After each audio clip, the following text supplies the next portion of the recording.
एक दिन जब सब बच्चे स्कूल से आकर पीपल के पेड़ के नीचे इकट्ठा हुए तो उन्हें वहां जमीन में एक अजीब सी चमकती हुई चीज मिली।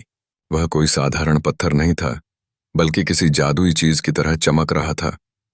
नीला, हरा, सुनहरा। छोटू ने डरते हुए उसे छुआ और तभी जमीन हिलने लगी। हवा तेज चलने लगी और चारों तरफ अजीब सी रोशनी फैल गई।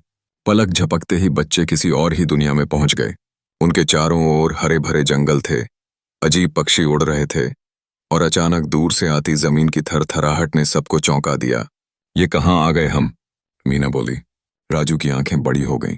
वो देखो, वो तो डायनासोर है। सामने एक विशाल ब्रोंकियोसॉरस धीरे धीरे पेड़ की टहनी चबा रहा था।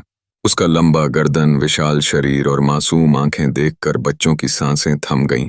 नीलू धीरे से बोला, शांत रहो, ये शाकाहारी है। बच्चे धीरे धीरे उस डायनासोर के पास पहुंचे। गुड़िया ने हाथ में बिस्किट का टुकड़ा निकाला और उसकी ओर बढ़ाया। ब्रोंकियोसॉरस ने अपनी लंबी जीभ से वो बिस्किट ले लिया और हल्की सी आवाज में गूं गूं करने लगा। लगता था उसे बच्चे पसंद आ गए थे। तभी एक जोरदार दहाड़ सुनाई दी। सामने की पहाड़ी से एक खतरनाक टीरेक्स दहाड़ता हुआ नीचे उतर रहा था। उसका मुंह खुला था, दांत नुकीले थे और पैर भारी भारी। मीना डर से चीखी, हमें भागना होगा। पर भागते हुए रास्ता भटक गया। सब पेड़ पौधों के बीच छिप गए, पर छोटू कहीं दिखाई नहीं दिया। छोटू, छोटू, सबने पुकारा। तभी नीलू ने देखा, छोटू तो ब्रोंकियोसॉरस की पीठ पर चढ़ा हुआ है और ऊपर से उन्हें हाथ हिला रहा है।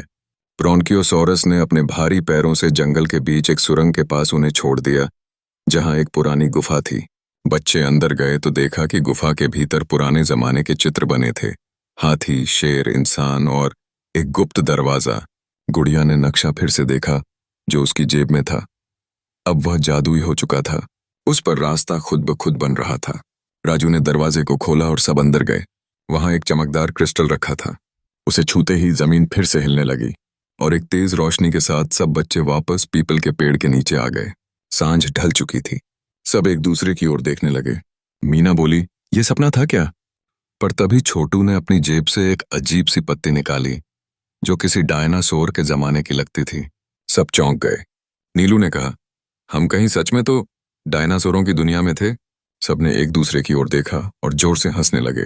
गुड़िया ने कहा, कल फिर उसी पत्थर को छू कर देखते हैं, शायद फिर मिल जाए वो जादुई दुनिया। और उस दिन से हर शाम वो पांचों दोस्त उस पीपल के नीचे इकट्ठा होते, उस पत्थर को खोजते और नई नई कहानियों की खोज में निकल पड़ते।